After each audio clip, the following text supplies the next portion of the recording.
मेरे प्यारे दोस्तों, स्वागत है आप सभी का आपके गुरुजी के चैनल एसपी झा चैनल पे। और आज आप सभी के लिए मेरे प्यारे दोस्तों, जो अभी आप लोगों का मेरे प्यारे दोस्तों एग्जाम चल रहा है, आप सभी देख सकते हैं अर्धवार्षिक परीक्षा सितंबर का जो एग्जाम चल रहा है, उसके मैं आज आप लोगों के लिए साइंस का इंपॉर्टेंट जो ऑब्जेक्टिव क्वेश्चन आप लोगों को पूछे गए थे, उसका मैं आज आप लोग को सोल्यूशन देने वाला हूँ। तो जो भी प्यारे भाई हमारे बनाए, बहुत सारे बच्चे का कमेंट आ रहा था, सर सोल्यूशन बता दीजिए, कौन कितने हम चेक कर लेंगे जी, कितने प्रश्न हमने सही किए हैं। तो आज आप लोग अपने चेक कर लेंगे मेरे प्यारे दोस्तों जी, कितने कौन कौन से प्रश्न आप लोगों ने सही किए, 80 में से कितने नंबर आप लोगों को आ रहे हैं। तो चलिए हम लोग स्टार्ट करते हैं और आप सभी मिलाते जाएगा। इसमें मैं आप लोगों को सीधे आपका आंसर के बताते चलूंगा और समझाते जाऊंगा। कहा गया है, यदि कोई वस्तु समय के साथ अपनी स्थिति बदलती हो तो वह होता है मेरे पास। तो कोई वस्तु समय के साथ स्थिति बदलेगा तो वो गतिशील होगा। ठीक है, इसका ऑप्शन नंबर क्या हो जाएगा? बी। उसके बाद चाल कैश है मात्रा, तो आप सभी को बता चुके हैं, मीटर पर सेकेंड होता है। चलिए आगे चलते हैं। यहाँ से कहा गया है, चाल और वेग में क्या अंतर होता है मेरे प्यारे दोस्तों। तो चाल और वेग में जब आप लोग इसे ऑप्शन को देखेंगे, क्या चाल सदिश है वेग अदिश है? नहीं दोस्तों, वेग अदिश होता है और चाल वेग सदिश होता है और चाल अदिश होता है। तो ऑप्शन नंबर सी इसका राइट आंसर हो जाएगा। इसमें 80 क्वेश्चन है दोस्तों, और 80 क्वेश्चन को मैं आपको समझाते हुए चलूंगा, तो कम से कम ये दो ढाई घंटे का वीडियो हो जाएगा। तो इसलिए हम लोग डायरेक्टली क्वेश्चन को आपको आंसर बताते जाएंगे, आप लोग अपने कॉपी में मिला लीजिएगा। ठीक है ना, जो आप लोगों ने सही किया होगा। तुरंत कैश है मात्रा मेरे पास मीटर पर सेकंड स्क्वायर होता है, ऑप्शन नंबर बी। और हमसे कुछ अगर मिस्टेक हो जाए तो आप लोग कमेंट बॉक्स में कमेंट कीजिएगा, इसका आंसर ये नहीं सर ये होगा, कोई बात। ठीक है, देखिए यदि कोई वस्तु विराम से चलना प्रारंभ करता है तो प्रारंभिक वेग, तो विराम से जब चलना प्रारंभ करता है प्रारंभिक वेग 0 हो जाएगा। एक वस्तु 10 सेकंड में 100 मीटर चलती है तो चाल क्या होगा? चाल बराबर मेरे प्यारे दोस्तों क्या होता है? तो दूरी बटे समय, तो दूरी यानी 100 मीटर बटे 10, तो 10 मीटर पर सेकंड हो जाएगा, 10 मीटर पर सेकंड हो जाएगा। ठीक है, और 6 का क्वेश्चन नंबर 6 यही क्वेश्चन है। चलिए आगे चलते हैं। अब कहा गया, यदि कोई वस्तु की विस्थापन और दूरी समान हो तो हो सकती है मेरे प्यारे दोस्तों। यदि किसी वस्तु की विस्थापन और दूरी समान है तभी समान हो सकता है जब वो गति रैखिक हो। रैखिक मतलब एक समान सीधे रेखा में गमन करेगा, तभी वहां पे उसके विस्थापन और दूरी समान होगा। ठीक है, चलिए आगे। गति का रेखा चित्र मेरे प्यारे दोस्तों क्या दिखाता है? तो वो समय और दूरी का संबंध बताता है। ठीक है, ये आप सभी को बता चुके हैं। यदि कोई वस्तु वृत्ताकार गति में हो तो उसका वेग क्या होगा मेरे प्यारे दोस्तों? यदि कोई वस्तु वृत्ताकार गति में हो तो उसका वेग क्या होता है? बदलता रहता है दोस्तों। ठीक है, उसका वेग क्या रहता है? तो बदलता रहता है। क्वेश्चन नंबर 9, यही कोई वस्तु वृत्ताकार हो तो हाँ ठीक मेरे प्यारे दोस्त, यही क्वेश्चन सही है। चलिए, क्योंकि टाइपिस्ट कहीं कहीं इधर उधर भी क्वेश्चन कर देते हैं ना। बल का आशय मात्रक आप सभी जानते होंगे न्यूटन होता है। एक क्वेश्चन मैंने छोड़ दिया यहाँ पे। यहाँ देखिए, 60 किलोमीटर प्रति घंटा के चाल से का मान मीटर पर सेकेंड में क्या होगा? तो मेरे प्यारे दोस्तों, जब आप लोग निकालिएगा तो ऑप्शन नंबर ए ही निकल के आता है, तो इसका आंसर ए निकल के आ जाएगा। ठीक है, यहाँ से देखिए संवेग का सूत्र क्या होता है? बल कैसे मतलब संवेग का सूत्र मेरे पास तो द्रव्यमान गुना त्वरण होता है, P बराबर एम भी होता है, एम भी यानी कि द्रव्यमान और वेग, द्रव्यमान गुना त्वरण, द्रव्यमान गुना वेग, P एम भी बराबर एम भी होता है। P क्या होता है? सूचित करते हैं हम लोग त्वरण, किसको? तो संवेग को। देखिए न्यूटन का प्रथम नियम किससे संबंधित है दोस्तों? तो न्यूटन का प्रथम नियम जड़त्व से हो जाएगा और दूसरा नियम बल से हो जाता है। ठीक है, देखिए यदि वस्तु का द्रव्यमान दोगुना कर दिया जाए तो संवेग क्या होगा? अभी हमने बताया मेरे पास तो P बराबर क्या होता है? एम भी। अब द्रव्यमान को दोगुना करेगा तो संवेग भी क्या होगा? दोगुना हो जाएगा। B number. दो वस्तुओं के टकराने पर कुल संवेग क्या रहता है दोस्तों? तो कुल संवेग बढ़ता है। जब भी दो वस्तु टकराएगा तो उसका संवेग जो होगा वो क्या होगा? बढ़ेगा। घर्षण किसका उदाहरण है? तो संपर्क बल का घर्षण उदाहरण हो जाएगा। ठीक है, चलिए से क्वेश्चन पढ़िए। देखिए क्वेश्चन नंबर 17 में कहा गया, रॉकेट का प्रक्षेपण किस नियम का अनुप्रयोग है? तो न्यूटन का तृतीय गति के नियम से मेरे प्यारे दोस्तों। कहा गया प्रत्येक क्रिया के बराबर एक विपरीत प्रतिक्रिया होती है, जो कि थर्ड लॉ है न्यूटन का। कार्य किस स्थिति में होता है? जब मेरे प्यारे दोस्तों बल लगने पर विस्थापन हो। बल तो रहना ही चाहिए, साथ साथ उसका क्या होना चाहिए? तो विस्थापन भी होना चाहिए, तब क्या कार्य होगा मेरे प्यारे दोस्तों? तो तब कार्य होगा। ठीक है ना। चंद्रमा पर किसी वस्तु का आधार पृथ्वी की तुलना में क्या होता है मेरे प्यारे दोस्तों? छठा भाग होता है। ठीक है, 1/6। किसी वस्तु का भार पृथ्वी के किस भाग पर अधिकतम होता है? तो ध्रुवों पर अधिकतम होता है। ये बहुत इंपॉर्टेंट क्वेश्चन है, सभी क्वेश्चन हम बता चुके हैं दोस्तों, ऑब्जेक्टिव आप सभी जाके देख सकते हैं। गुरुत्वाकर्षण स्थिरांक जी का मान क्या होता है? तो ये बी नंबर हो जाएगा option number 6.67 newton metre square पर केजी स्क्वायर। चलिए आगे चलते हैं। गुरुत्वाकर्षण बल का सूत्र मेरे प्यारे दोस्तों क्या होता है? तो F बराबर G into M one into M two बटे आर स्क्वायर, ये फॉर्मूला यहाँ से हो जाएगा। F बराबर G into M one into M two बटे आर स्क्वायर, ये मेरे पास द्रव्यमान के गुणनफल के समानुपाती होता है और उनके बीच की दूरी के वर्ग के बीच का समानुपाती है। द्रव्यमान क्या है? मात्रा किलोग्राम। सभी जानते होंगे द्रव्यमान और वजन के बीच क्या संबंध है? तो W बराबर मेरे पास तो mg होता है, यही संबंध होगा। यही क्वेश्चन। ठीक है, उसके बाद जल्दी से क्वेश्चन नंबर 25 का आंसर आप लोग बताइए मेरे प्यारे दोस्तों, हम आपको आगे बताते हैं। क्या कहा, किसी वस्तु का भार चंद्रमा पर कम क्यों होता है? तो गुरुत्व कम होता है मेरे प्यारे दोस्तों इसके वजह से, यहाँ पे क्योंकि वायुमंडल भी तो नहीं होता है, जिसकी वजह से वहाँ पे गुरुत्व कम होता है, इसकी वजह से। मुक्त पतन में वस्तु का त्वरण क्या होता है? तो मुक्त पतन में वस्तु का पतन मेरे प्यारे तो 0 मीटर पर सेकेंड स्क्वायर हो जाएगा। जल्दी जल्दी आप लोग मिला लीजिए, जो आप लोग सही बना रहे हैं कि नहीं बना रहे हैं। नहीं मेरे प्यारे तो 0 0 यहाँ पे नहीं होगा, यहाँ पे 9.8 मीटर पर सेकेंड स्क्वायर हो जाएगा, क्योंकि वस्तु का त्वरण मुक्त पतन में मेरे प्यारे तो इतना ही होता है, 0 नहीं हो, सॉरी गलती हमने बोल दिया। किसी वस्तु का भार शून्य होता है जब वह मेरे प्यारे तो कब शून्य होगा? भार जब मेरे प्यारे दोस्तों कब शून्य होगा उसका सोचिए, जब वो निर्वात में होगा, जब वो मेरे प्यारे दोस्तों पृथ्वी पर होगा। जल्दी से आप लोग कमेंट बॉक्स में कमेंट कीजिए जिसका आप लोगों ने क्या मारा होगा। तो मेरे प्यारे दोस्तों इसका डी हो जाएगा, ऑप्शन नंबर डी, जब वो मुक्त पतन में होगा। अब देखिए कहा गया 28 नंबर, जो दो वस्तुओं के बीच की दूरी दोगुनी कर दी जाए तो गुरुत्व बल क्या होगा मेरे प्यारे दोस्तों? जल्दी बताइए, गुरुत्व बल आप सभी जानते हैं, जो गुरुत्व बल क्या होता है नहीं होता है, आप सभी को बता भी चुके हैं। तो ये क्वेश्चन नंबर 28 है, ठीक है। देखिए तो यहाँ से ये क्या हो जाएगा, 1/4 हो जाएगा, क्योंकि एफ बराबर क्या होता है मेरे प्यारे दोस्तों, G into M one into M one into M two r square. इसके दूरी को दोगुना करेगा तो ये आर स्क्वायर दोगुना हो, यानी कि 1/4, यानी 2 गुना 4 हो जाएगा, तो ये 1/4 गुना हो जाएगा, सॉरी हाँ, तो 1/4 गुना हम लोग 1/4 लिखते हैं। पदार्थ का सबसे मौलिक गुण क्या है? बताइए जल्दी से मेरे प्यारे दोस्तों। द्रव्यमान।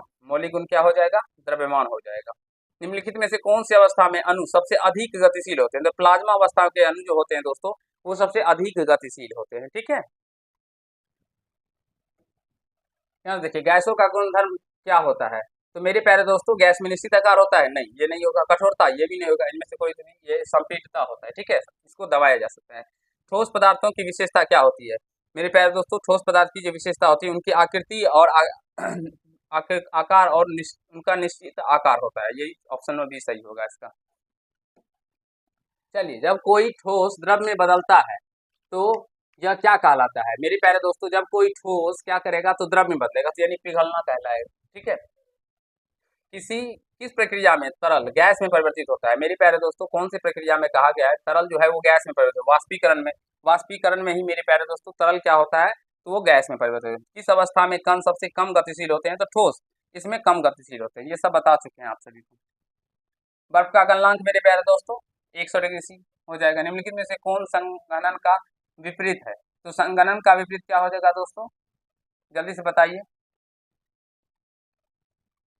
संगणन का मेरे प्यारे दोस्तों बी नंबर मेरे अकॉर्डिंग हो जाएगा, 37 का बी नंबर हो जाएगा, ठीक है। आप लोग एक बार मिला लीजिए क्या हो जाएगा। नहीं मेरे प्यारे दोस्तों इसमें हमने आप जो बच्चे को बताया था, सॉरी 37 का सी हो जाएगा, वाष्पीकरण, ठीक है। ऊष्मा का ऐसा मात्रक मेरे प्यारे दोस्तों क्या होता है? जूल होता है। चलिए आगे,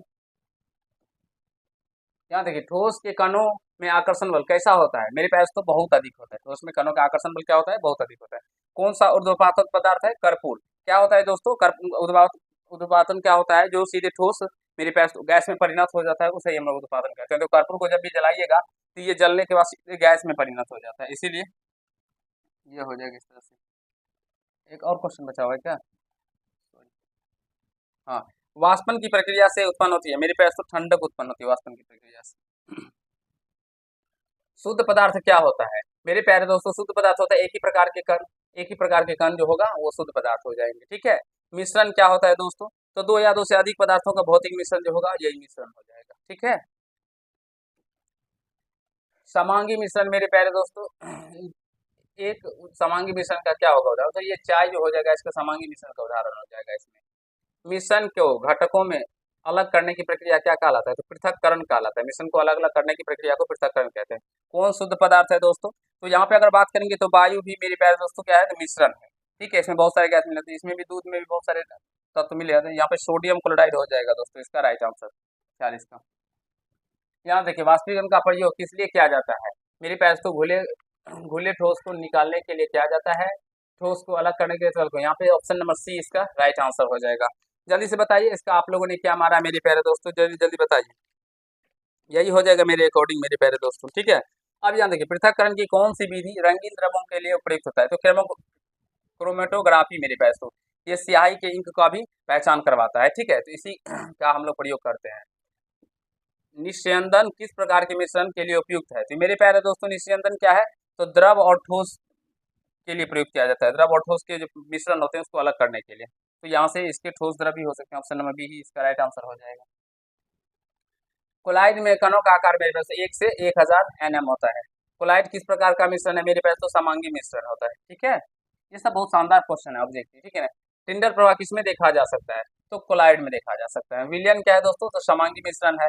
किस उपकरण के प्रयोग से टिंडल प्रवाह को देखा जा सकता है? तो लेजर भी। मेरे पास तो ये टिंडल प्रभाव क्या होता है? जब आप लोग कभी कमरे में देखते होंगे, जब कहीं एक छिद्र के माध्यम से प्रकाश घर के अंदर आता होगा, तो बहुत सारे वो पे वायु छोटे छोटे बालू के कण आपको उड़ते हुए दिखाई पड़ते हैं। तो उसी को हम लोग टिंडल प्रभाव कहते हैं। ठीक है, तो ये लेजर बीम के में अच्छे से देखा जा सकता है। ठीक है,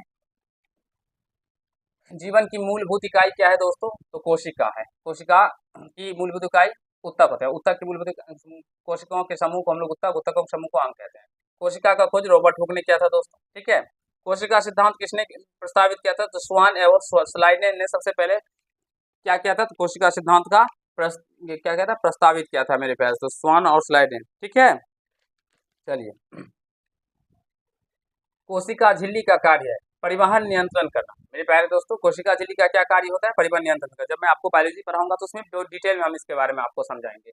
किस कोशिका अंग को कोशिका का शक्ति घर कहते हैं, यानी ऊर्जा घर? इसे हम लोग ऊर्जा घर भी कहते हैं। ऊर्जा घर। ये मेरे पास तो माइटोकॉन्ड्रिया को कहते हैं, क्योंकि इसमें एटीपी का निर्माण होता है। एटीपी, इसीलिए। ठीक है, लाइसोसोम को हम लोग आत्महत्या की थैली कहते हैं। ठीक है, लाइसोसोम को किस नाम से जाना जाता है? अभी मैंने आपको बताया आत्महत्या की थैली को। मेरे प्यारे दोस्तों, ऊर्जा के अंदर क्या होगा? माइटोकॉन्ड्रिया हो गया। पादप कोशिका में कौन सा अंग बड़ा होता है? तो मेरे प्यारे दोस्तों, पादप कोशिका में अगर हम लोग बात करेंगे जो कौन सा अंग बड़ा होता है, तो आप तो जल्दी बताइए। हमारे अकॉर्डिंग तो ये राजधानी होना चाहिए। देख लीजिए आप लोग क्या होता है इसका आंसर। यही होगा मेरे प्यारे दोस्तों। ठीक है, क्लोरोप्लास्ट का कार्य क्या है? प्रकाश संश्लेषण करना। ठीक है दोस्तों, यही हो जाएगा। कोशिका में प्रोटीन संश्लेषण कहाँ होता है? तो प्रोटीन संश्लेषण मेरे पास तो राइबोसोम में होता है, क्योंकि माइटोकॉन्ड्रिया तो इसे हम लोग क्या कहते हैं? ऊर्जा का घर कह दिए। लाइसोसोम आत्महत्या की थैली हो गया, नाभिका में होगा नहीं।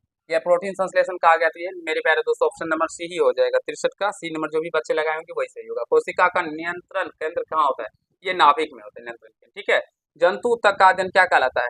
हिस्टोलॉजी या औतिकी कहलाता है। हिस्टोलॉजी या मेरे प्यारे दोस्तों औतिकी कहलाता है।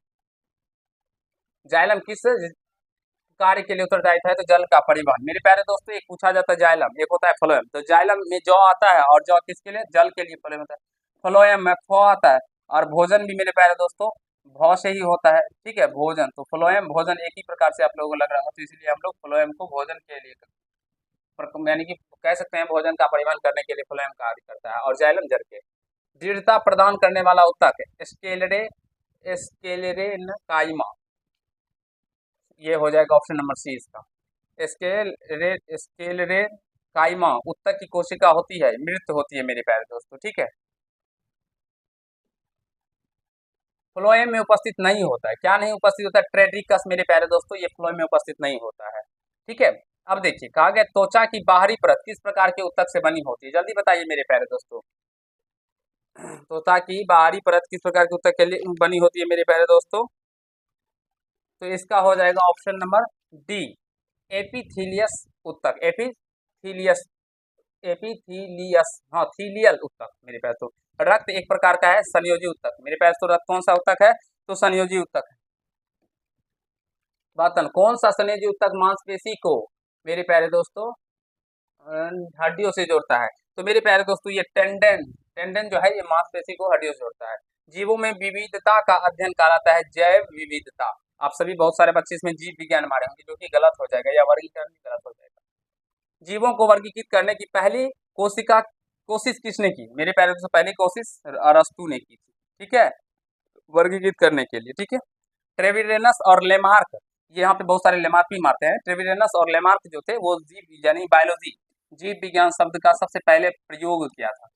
जीव विज्ञान शब्द का मेरे प्यारे सबसे पहले प्रयोग किसने किया था? तो वहाँ पे आप लोग ट्रेविरेनस और लेमार्क बोलेंगे, लेकिन खोज जीव विज्ञान का पिता किसको कहा जाता है? तो अरस्तु को कहा जाता है। वर्गीकरण की 5 जगत प्रणाली किसने दी थी? मेरे प्यारे दोस्तों ये वेग टेकर ने दिया था। मोनडा जगत में जीव होते हैं, तो मोनेडा जगत में मेरे प्यारे दोस्तों ये कौन से जीव होते हैं, जल्दी बताइए। मेरे प्यारे दोस्तों मोनेडा जगत में हमारे अकॉर्डिंग ये प्रोकैरियोटिक होना चाहिए, ठीक है ना, इसके ये प्रोकैरियोटिक ही होते हैं। फंजाई में पोषण का तरीका होता है, तो फंजाई में पोषण का तरीका ये परपोषी होते हैं, ठीक है। चलिए आगे चलते हैं हम लोग। यहाँ पे प्रोटिस्टा के जीव होते हैं मेरे प्यारे दोस्तों, प्रोटिस्टा के जीव क्या होते हैं, यूकैरियोटिक होते हैं। 78 का क्या हो जाएगा, ये बी नंबर। फर्न किस श्रेणी में आते हैं दोस्तों, तो फर्न आते हैं टेरिडोफाइटा में, टेरिडोफाइटा में आते हैं, ठीक है। सिलेंट्रा में विशेष अंग कौन से होते हैं, तो विशेष अंग इसमें मेरे प्यारे दोस्तों ऑप्शन नंबर बी हो जाएंगे, निमाटोसिस्ट। निमाटोसिस्ट मेरे प्यारे दोस्तों ये 80 ऑब्जेक्टिव क्वेश्चन थे, मैंने आपको बता दिया। आज आपका लिए मैथ का भी आएगा, तो मैं आपको मैथ का भी बहुत ही जल्द आज शाम कोशिश करूंगा आज शाम तक अपलोड कर देने के लिए। तो कैसा लगा ये वीडियो, जो आप लोगों को मेरे प्यारे दोस्तों जितने ऑब्जेक्टिव बनाए हैं वो कमेंट कीजिएगा, जो कितने बच्चे आप लोगों को ये 80 में मेरे प्यारे दोस्तों कितने नंबर आप लोग लेके आए हैं, यहाँ पे कितने नंबर आए हैं आपको जरूर कमेंट बॉक्स में कमेंट कीजिएगा। चलिए मेरे प्यारे दोस्तों मैं आप लोगों को यही बताया था, आप लोगों के लिए एक कह सकते हैं जो आप लोगों का ये तो ऑब्जेक्टिव था, सब्जेक्टिव के ऊपर वीडियो लेके आएंगे, इसमें भी सारे क्वेश्चनों का बहुत ही शानदार तरीके से सॉल्यूशन करवाएंगे। अगर आप लोग अभी तक हमारे चैनल से नहीं जुड़े हैं तो जुड़ जाइए, क्योंकि यहाँ पे आप लोगों को क्लास 10th यानी क्लास में पढ़ते हैं तो उसकी तैयारी आप लोगों को जबरदस्त तरीके से करवाई जाती है, और आप सभी को डिटेल में सारे क्वेश्चनों को बताया जाता है। बहुत ही जल्द हम आपको क्लास 10th के साइंस का भी वीडियो लेके आने वाले हैं, तो जुड़ जाइए आप सभी, और आप सभी अपने कितने क्वेश्चन सही किए नहीं किए जरूर ही कॉमेंट बॉक्स में कॉमेंट कीजिएगा। धन्यवाद।